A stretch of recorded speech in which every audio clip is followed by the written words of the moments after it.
Lesson 7, Principles of Composition, Part A. Dominance. Now, we should be talking about those principles which form a work of art. You know, in composition, the dominance is a point which is to be reckoned with. Now, what is dominance? See, on a pictorial surface, if I put anything there, if I give some stroke here, your eyes straightway go to this. To counterbalance that point, I create some texture on the other side. Now, the dominance is such a thing, it may come here, it may not come there.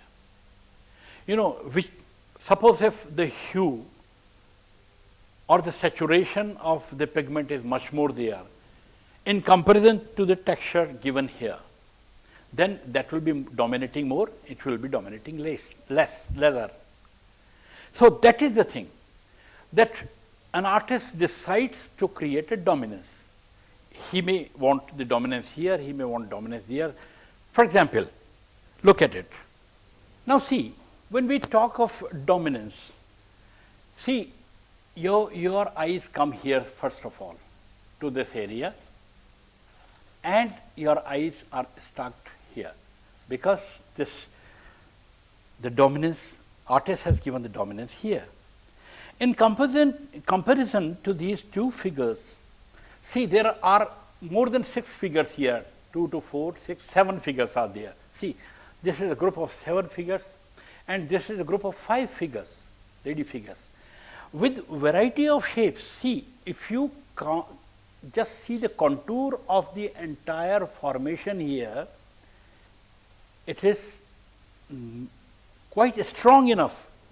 So many figures are there, but you know what is happening? This is juxtaposed with yellow color, this is juxtaposed with white color, white pigment. So, this is pulling your eyes.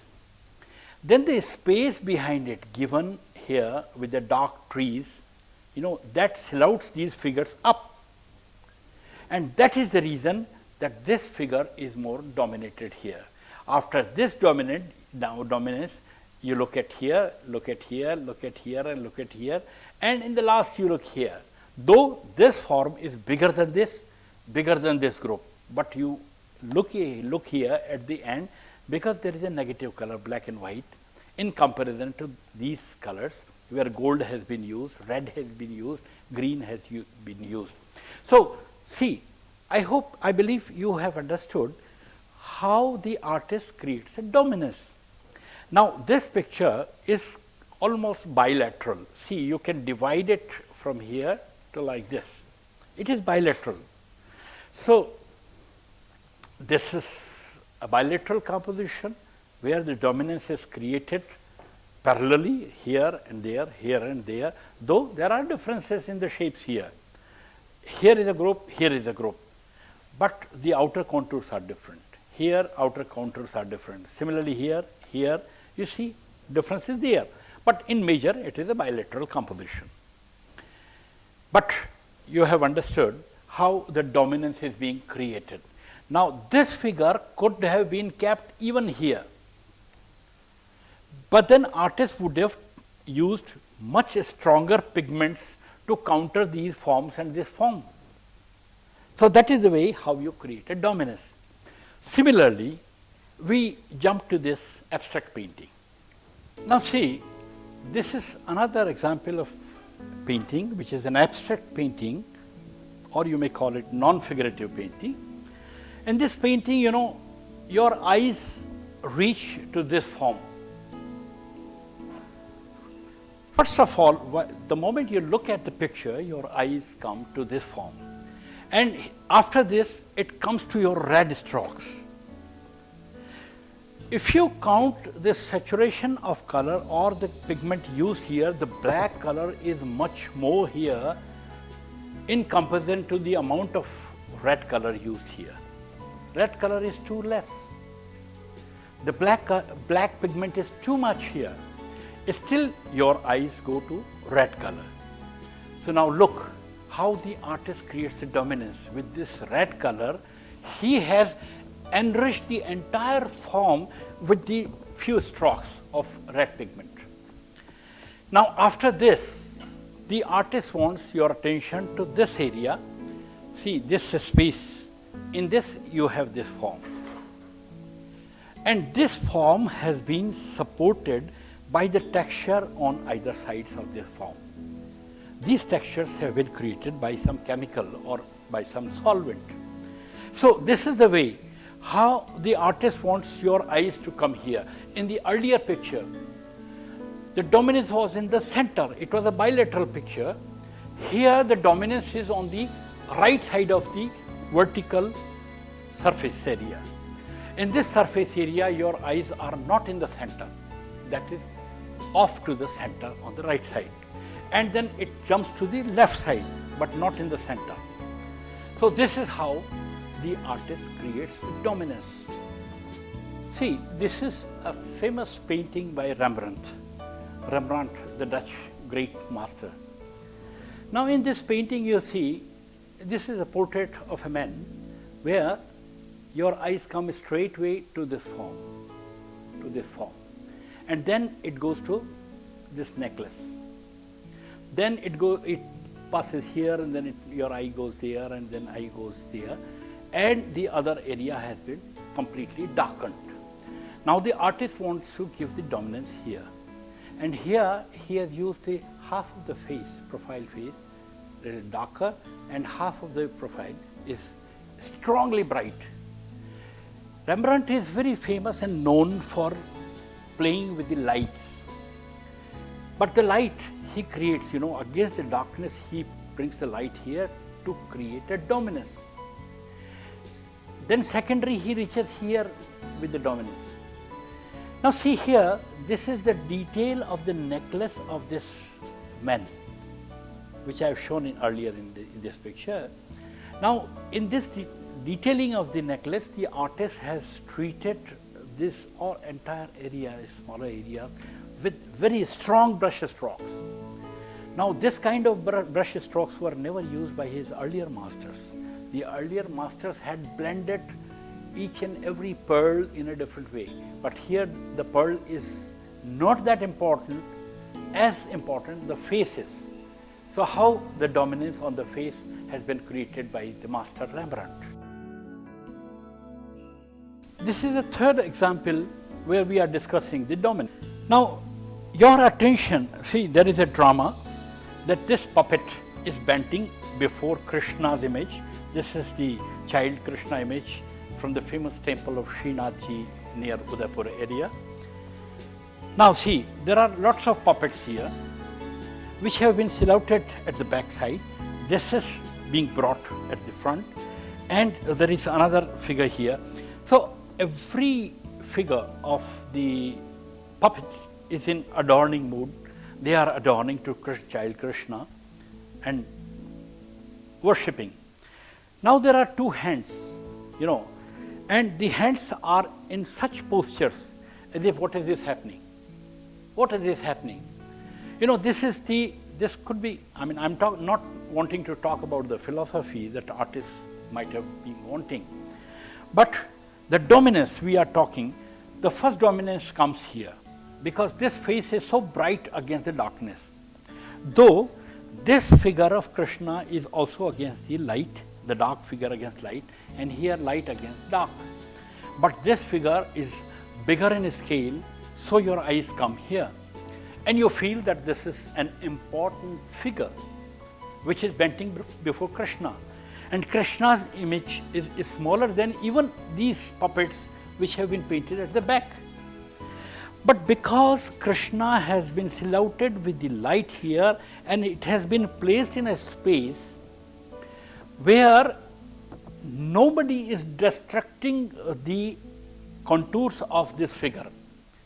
The contours of this figure are not being attacked by any shape here or any color here.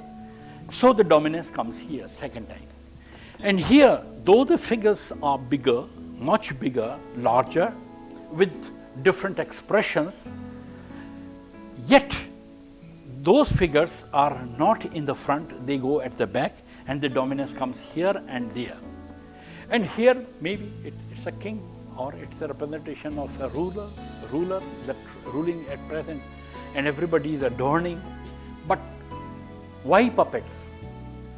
That may be a question with the artist's expression. We are talking about dominance. So I hope you understand the dominance. Now, among the principles of composition, next comes harmony. Here is a picture. Look at this picture. Now, in this picture, you see this blue against this, and suddenly you come against white. And white is so strong here, here, here. So there is so much of contrast. But still, you know, there is a harmony of shapes. Harmony is such a thing. See, the best harmony is between a man and a woman, a husband and a wife. They have a harmonious life. You know, there is another element which will be dealt with in the next time, that is contrast. Being contrast, husband and wife in their physical formation, they create a good harmony. Harmony means we have to keep each and every element in such a way that there is a good tuning. There is a good tuning. Nothing should look foreign. Nothing should look awkward. If any shape is there which is awkward, it will destruct the harmony. For example, I show you this beautiful chair. This is a copy of a Persian painting. Look at this square. This is a form of a canopy, and this has been painted too much in the paintings of Bundi painting, Kota painting, and even Udaipur paintings. But see here, look at the space area covered here in comparison to the figures. There are so many figures. This canopy is occupying so much of a space of this pictorial area, and this canopy as well. So this is creating bad harmony into the picture. The total harmony of the picture is lost. Fortunately, the artist has not forgotten. He has not put a bright color which has been largely used into our miniature paintings of Rajasthan. You know, in Rajasthan painting, they would use red color here, the vermilion color they will use, or the rose madar they will use here and there, or they will use chrome yellow color. Had it been chrome yellow color or crimson color or even a vermilion color, can you imagine what would have happened to these figures? The harmony would have entirely lost. So this is how you can create harmony, you can lose harmony. Harmony is the most important element of composition.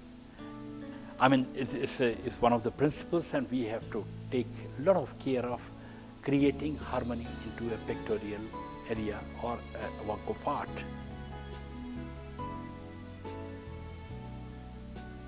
The next principle of composition is rhythm.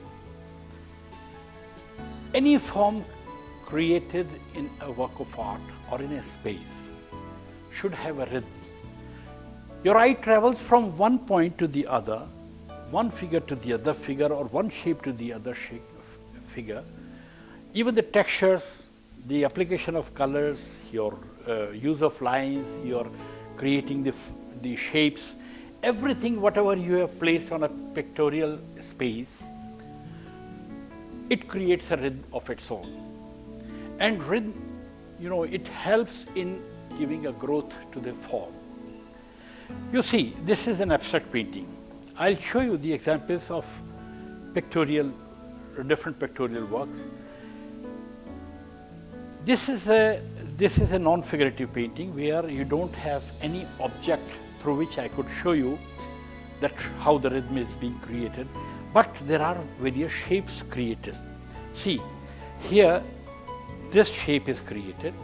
To counter this, this shape has been created just by the line.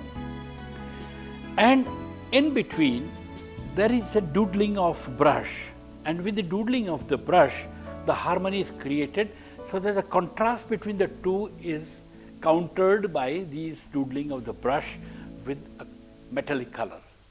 The metallic color shines, and the strength of this color is countered by this. So how the rhythm is created? Your eye goes here, comes here, then it travels there, then it passes, and this dot, it takes your eye to this direction. There is a blank space here, only this dot moves your eyes here, and this point moves here, and this is how. And see, there is a doodling here also, which could have grown up till there, but if this doodling would have gone there and there had been no flat surface, it might have been overdone here, because this rhythm would have been broken. How? Your eye goes here, then comes here, then goes there, then goes there, and then another area takes there. So this is how the rhythm is being created in a work of art. Now see, this is another example here. This is a monograph from 7th and 8th century from Dublin area. Now see, this is a very traditional method of creating a rhythm. You can see this rhythm is created here, and then the entire thing goes here, and then it moves here and here, and the entire pictorial area is being covered with the ornate things, ornate shapes and structures, and this is how the rhythm has been created. There are varied ways of creating the rhythm, but your eye travels from one place to the other and it moves. Now we see the third example. Look at this famous sculptor named Brancusi. Brancusi is a very important sculptor of the world. Now see how in stone he has created the rhythm like this. See, it is not bilateral. This goes like this, and here it comes here, and then it revolves again and it goes there. So how Brancusi creates the rhythm here? Look at this picture, by a famous picture by Peter Paul Rubens. In this picture, Rubens has painted the tiger hunt. Now tiger is attacking the entire caravan of the people who are warriors. And look at the rhythm of this tiger. Look, the kind of rhythm he has created through the tiger, as if he has put the full force from the rear legs and the forelegs. And the way horse is jumping upwards, diagonally, and here another figure is putting his hands and he is tearing off the mouth of a lion. One more example is there. Now here the artist has created through light. It is just a play of light. The throb lights are there, and artist has created this kind of imagery here. It is only through the light. When the lights are off, it is not visible. But look at the rhythm, the green penetrating into pink color and the yellow penetrating, converting into green, and how the mauve is converting into the rose madar color. So the colors have been intermingled and it creates a beautiful rhythm all over. And this is the rhythm which gives the complete support to a work of art, and we say that it's a beautiful composition.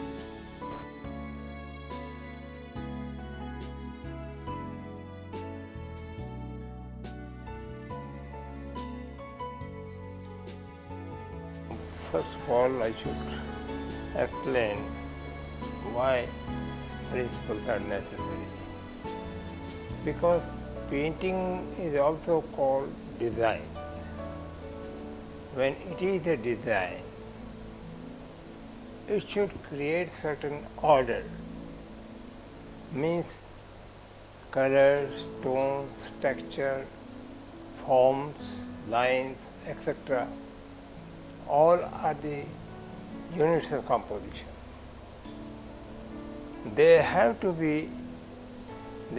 coordinate each other. They have to create symphony between each other. And that's why principles have been created to assess a work of art. Now, there are normally 2-3 principles.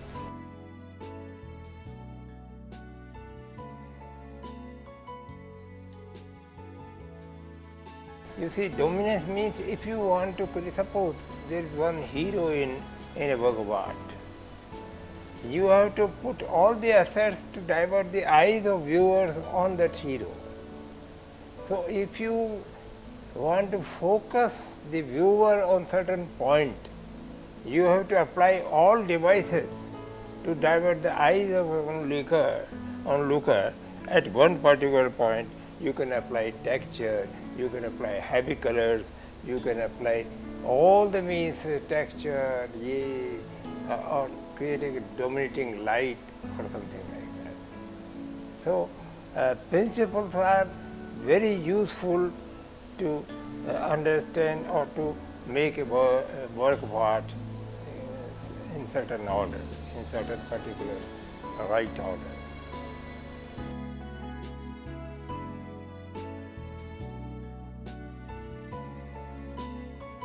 Harmony is the total sum up of all the things creating a good design.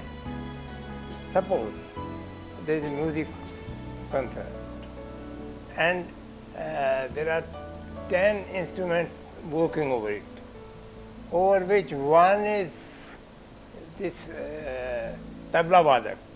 Say he is creating all the sounds and other things, and he is subsiding other colors, other you see instruments, and then the harmony is disturbed.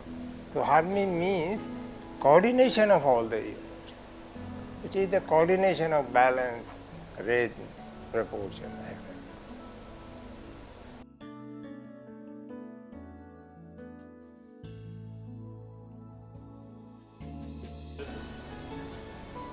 Rhythm is very important because your eyes have to move. Eyes have to move according to the form, according to the lines, according to the tones and texture. Harmony.